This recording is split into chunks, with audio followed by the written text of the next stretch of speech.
how tall that flame can get.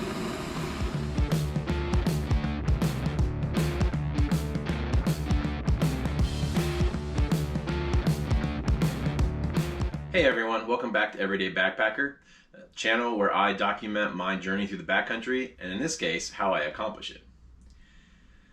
Holidays have just passed, and no doubt, like many backpackers, you've all received some new gear. I'm no exception to that. So I thought this would be a perfect time to do another installment of gear upgrades. So for my second upgrade video, I upgraded to the Pocket Rocket Deluxe. This is a new stove for me. I've always used the regular Pocket Rocket for the last few years. So I decided I wanted to do a little bit of a comparison to see how the Pocket Rocket Deluxe compared to the Pocket Rocket. Let's see how it works. So for this video, I decided to do a couple different experiments. And to do those experiments, I have a couple tools. Of course, I have our scale, not only good for measuring coffee, but also for measuring gear. My trusty titanium Titan MSR pot, 2 brand new containers of Primus fuel, of course the MSR Pocket Rocket, the MSR Pocket Rocket Deluxe, trusty bandana, trusty Bic lighter, although I'll only have to use that for one stove, and then of course a pen and paper notepad, because it's only science if you write it down. Alright, let's start with a general comparison. First, you'll notice the cases.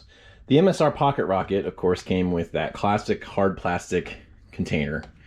The MSR Pocket Rocket Deluxe now comes with a slightly more ruggedized stuff sack as opposed to a hard case.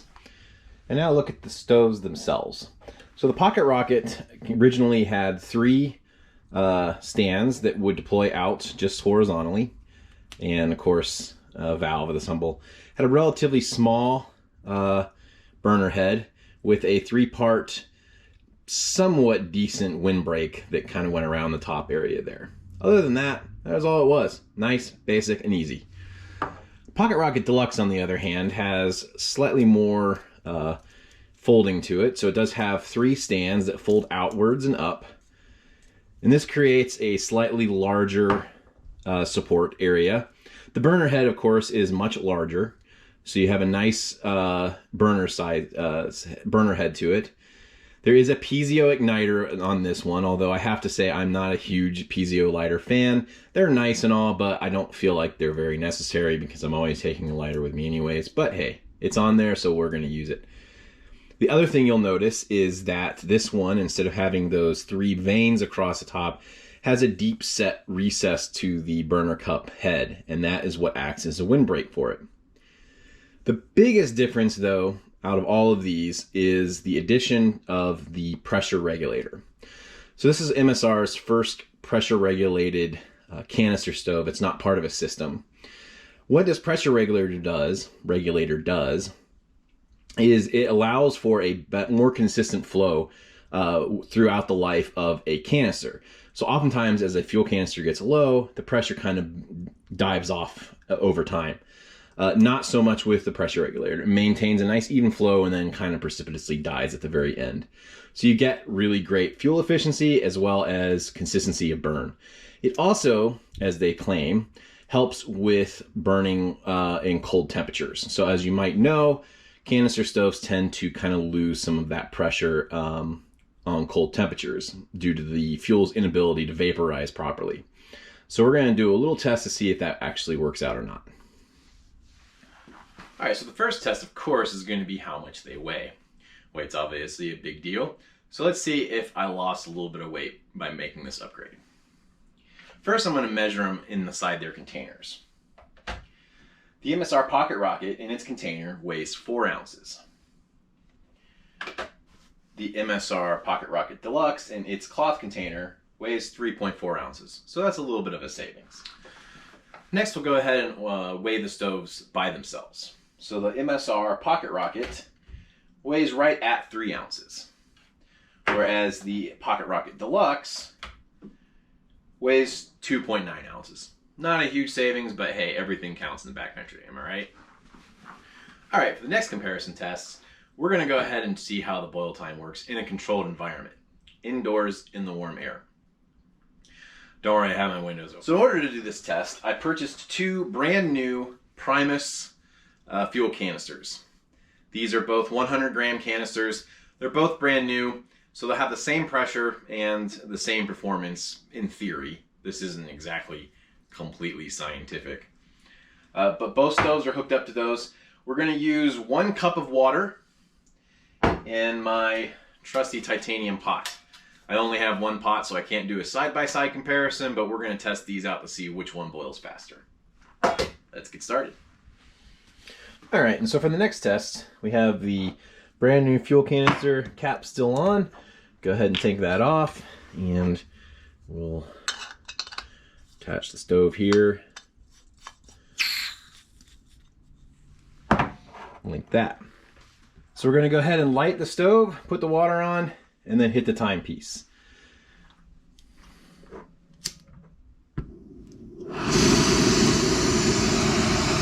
And go. Probably right off the bat, one thing you'll notice is the noise that the Pocket Rocket makes, which is part of the reason I think why it got the name Pocket Rocket. We're going to compare it with the noise of the Pocket Rocket Deluxe as well when we're done.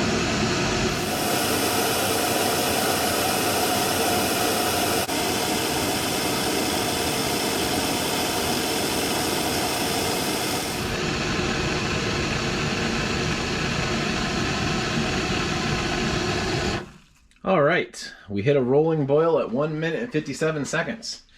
Not too shabby, really. Again, this is a controlled experiment, sort of, as unscientific as it can be, but controlled nonetheless.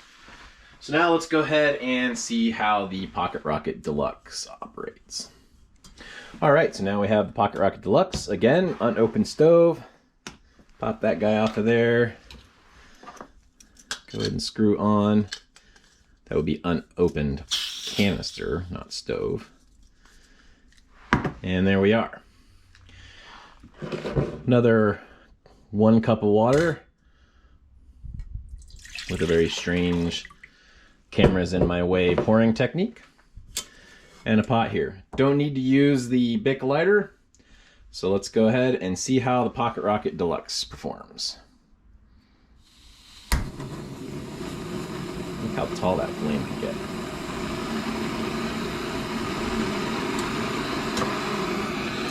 And go. Already I can tell that the stove burns quieter than the Pocket Rocket. And as you can see, I did record the Pocket Rocket time on my notepad.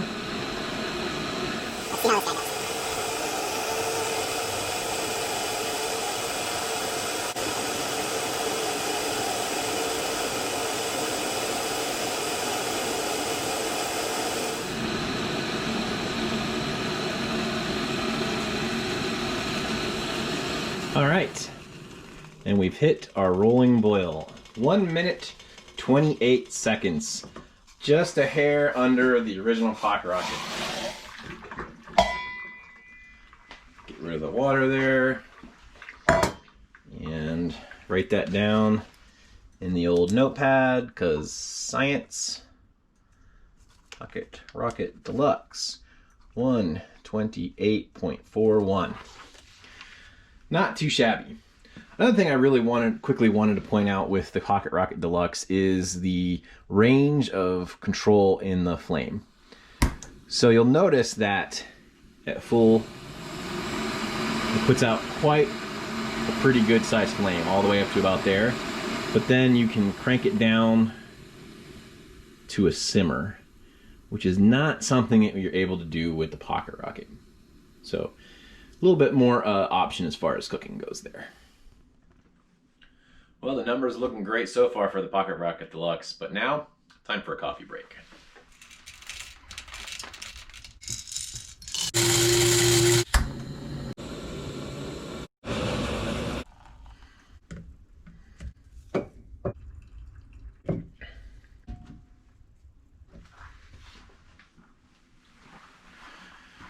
All right, so this next test is going to take a little bit more work.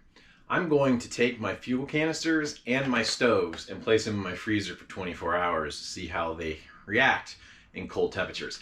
Because, well, this is Montana, and even though it's supposed to be cold and snowy right now, it's not. It's in the 40s, and there's no snow. So freezer's gonna have to be the next best thing.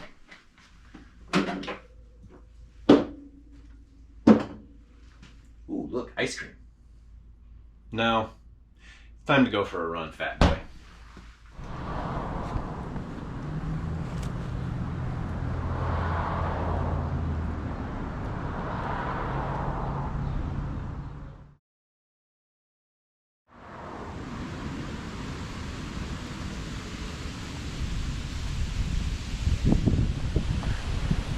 Okay, so the stoves and fuel have been chilling out in the freezer for about 24 hours.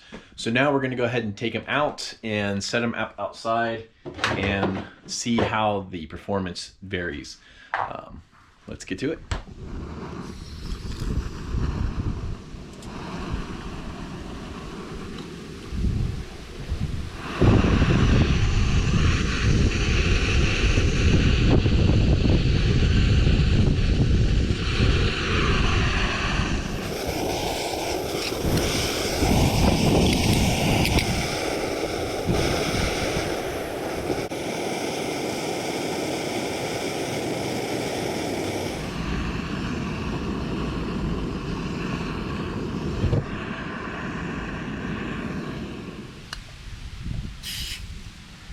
Ooh, cold.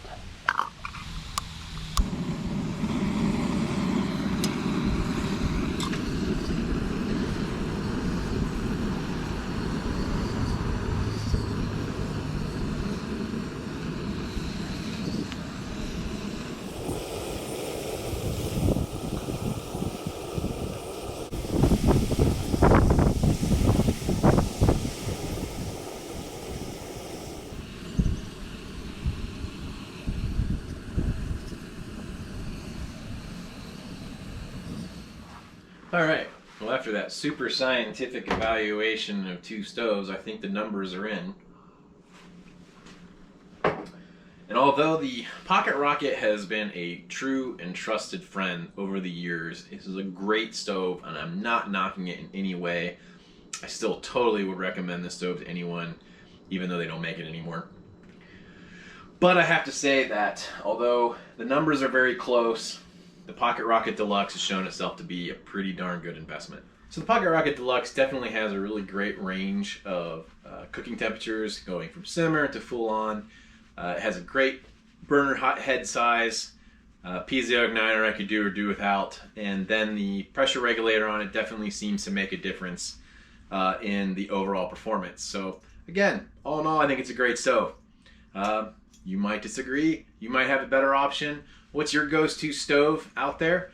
And also let me know what some of the things that you got during the holiday season, gear-wise, that you're looking forward to using. Thanks for joining me tonight, and as always, keep hiking on.